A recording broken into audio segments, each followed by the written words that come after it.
Alright, now what? I thought we were all caught up after we got a flatmate. Bills, bills, bills, pay my telephone bill, pay my automobile, pay my credit card bill. Oh, hello. What's this? That looks awfully fancy. Berks County address. My show's not even on TV down in Berks County.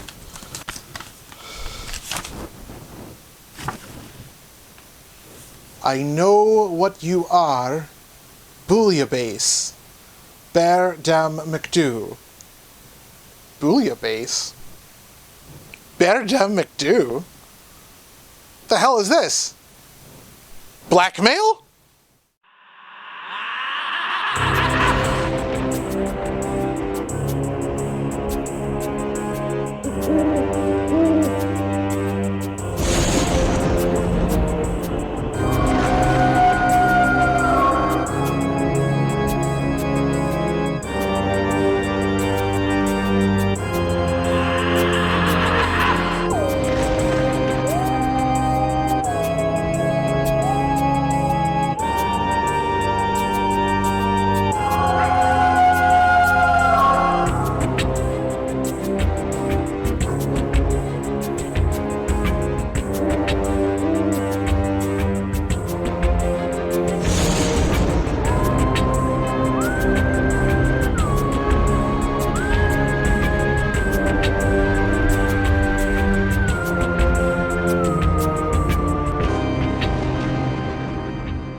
Bouillabaisse. Bouillabaisse. I just don't get it. Who ends a threatening note with fish soup? Hello there, boys and ghouls. Welcome back to another episode of Damian's Dreadfuls. As always, I am your ever so charming host, Lord Damian MacDonovan. And at the moment, I'm a wee bit confused. You see, I've just gotten this threatening letter from some person of unknown origin, and now, looking back through the stacks of old bills and weekly circulars, I seem to have more of them that I've missed. I don't know what this guy wants, or what he thinks he can actually expose me for, though. I'm pretty forthcoming and live pretty out in the open. My life's an open book. Well, not yet, anyway. I still haven't decided whether or not to write an actual set of autobiographies, or follow Pete's suggestion and turn my life story into a graphic novel series. What do you think? Anyway, regardless of attempts at extortion, I still have a show to do. This week's film is Werewolf in a Girl's Dormitory, another Italian horror movie, only this one comes to us from producer Guido Giambartolome, although he's listed as Jack Forrest. Apparently, it was more important at the time, at least to this producer, that the production staff use English names on Italian productions. Similarly, the director Paolo Heusch is credited as Richard Benson. Ernesto Gastaldi, here listed as Julian Barry, serves as our story and screenplay writer. Werewolf in a Girl's Dormitory tells the chilling tale of a girls' reformatory school where girls are being attacked by what seems to be a wolf. But are these attacks being caused by a pack in the forest, or a lone wolf, outcast and desperate? Or could the newly arrived, handsome science teacher be, in fact, a werewolf? Let's find out, shall we? Starring Barbara Blass, Carl Schell, and Curt Lowens, here on Damian's Dreadfuls is 1961's Werewolf in a Girl's Dormitory.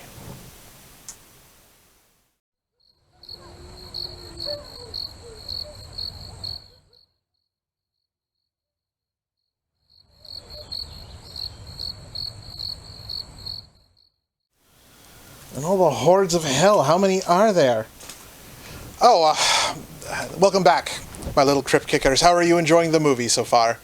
I know, not much has happened, though there is the familiar hint of blackmail happening at the school. The movie, originally titled as Lycanthropus in Italy, was shot mostly around Rome and at Cinecittà Studios. Curt Lowens, who plays school director Swift, described filming as chaotic due to the very mixed international crew and cast, with everyone speaking Italian, English, French, and German. Speaking of which, you know I get letters from all over the world? Spain, Denmark, France, Italy, even my native lands of Scotland and Ireland. Oh, here we go. Another one from Berks County. Some of the stuff we get is fan mail, but you'd be surprised how many people still write to ask for help vanquishing some otherworldly force. Most people I used to do that for have passed on, though, and the rest of the world mostly has just forgotten I'm here. Truth be told, Pete gets more fan mail than I do. I'm told they find Pete lovable. That's where the canker gnaws. But on occasion, I'll get something in the mail a little bit more sinister. Now usually, I'll enjoy that. Some package will arrive with bizarre and ominous contents, and that gets added to the collections. But every now and then, someone gets it into their head that I'm a threat, and they just have to tell me how they're going to finish me off. Hey, don't threaten me with a good time, boys. Alright, let's see, what does this one say now? Alright, meet my demands, or you'll pay with your life. B.D. McD. B.D. McD. Bluey not Bess. Well, that's even more than less than unhelpful. Well, I'm going to keep sorting through all of this to get a few more clues as to the identity of my would-be blackmailer. You get back to the movie.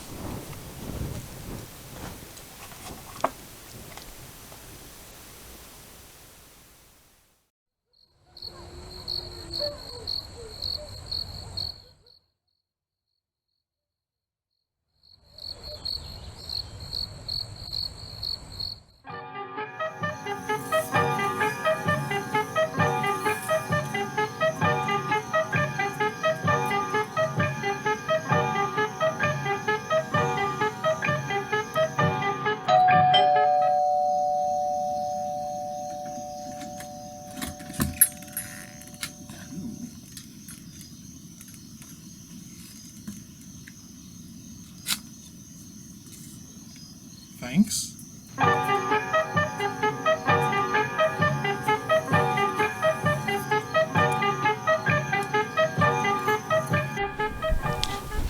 Oh, I hope it's not another letter from Robert Bloch again.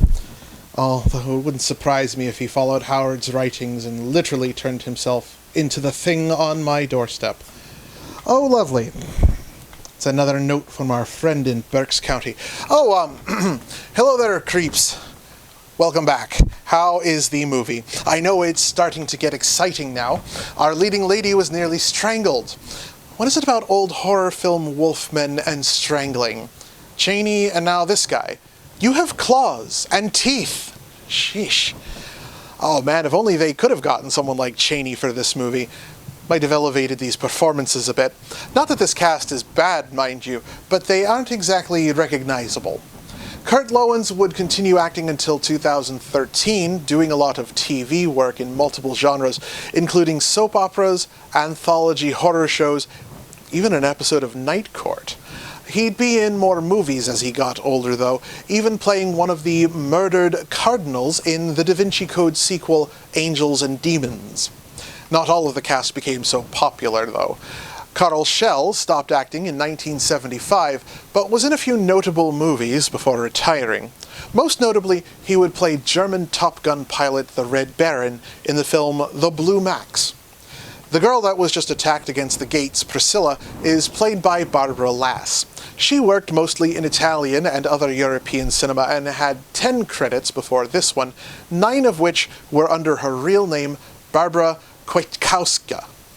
She changed it to appeal to more international audiences, much like so many of the other actors and crew using English pseudonyms. However, Miss Lass might best be known as talented but problematic director Roman Polanski's first wife. I wonder if our blackmailer is using a nom de plume as well. Let's see what this one has to say. This fall will be your downfall. Blue eyes, no bass. Baron Damian MacDougall. MacDougall? Where do I know that name from? I really don't know how I feel about a succubus. What about Damian MacDougall? Huh? Pete, no! Nobody defeats Damon MacDougall! That spot has eyes!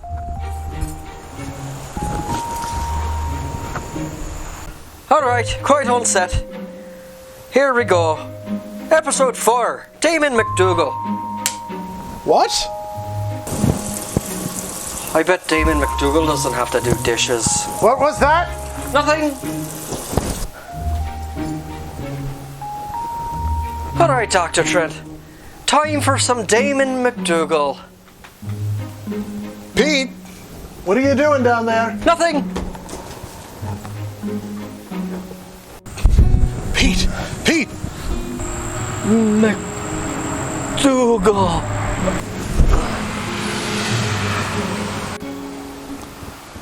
Pete!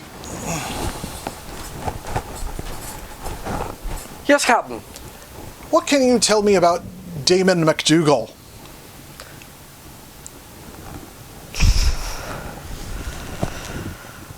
Oh boy.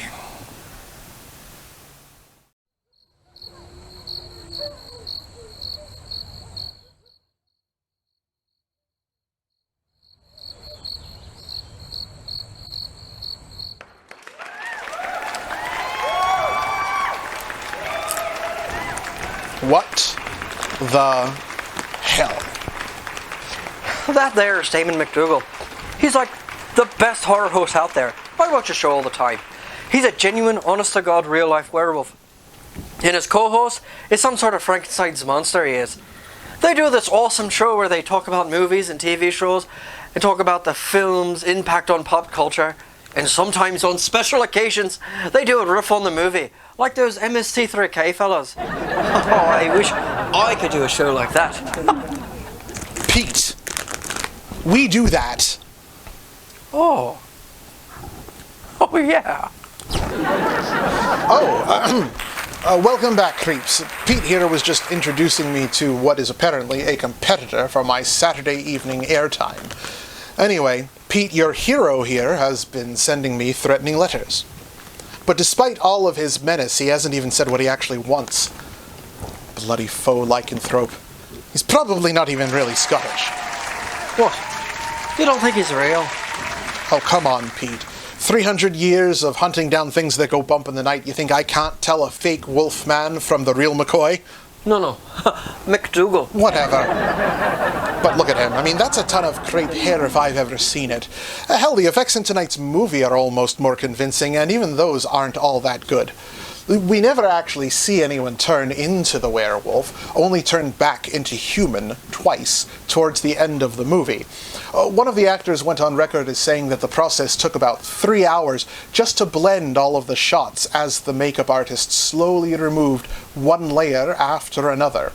And then even with everything on, you can still tell which actor it is underneath all of the makeup, despite all of the movie's red herrings. Nothing as cheesy as this MacDougall fella, though. You know, I'll give him this, though. He does kind of know his stuff. He is actually wearing the right clan tartan.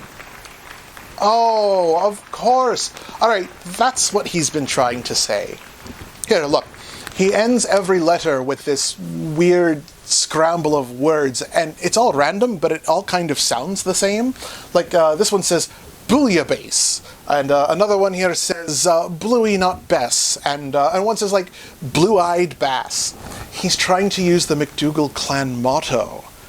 Boo-eye no base. It's victory or death. Death? Oh, for him, not us, Pete. You know, victory or death, you know.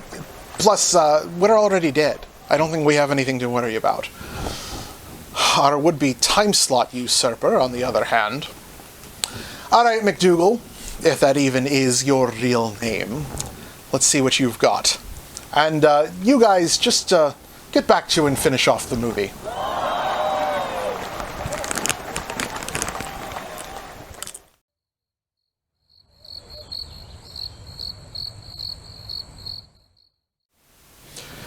Well, Pete, I have to say that I am not impressed. With the movie or MacDougall? Take your pick. MacDougall is a try-hard wannabe. Look, I'm all for having more horror hosts around. We're a dying breed. But He's cutting in on my turf, and are you really going to tell me that this mediocrity is popular? Oh, yeah. His social media's blown up.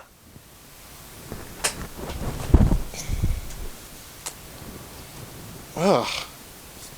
He probably bought all of these Instagram followers. Who goes out on Mondays?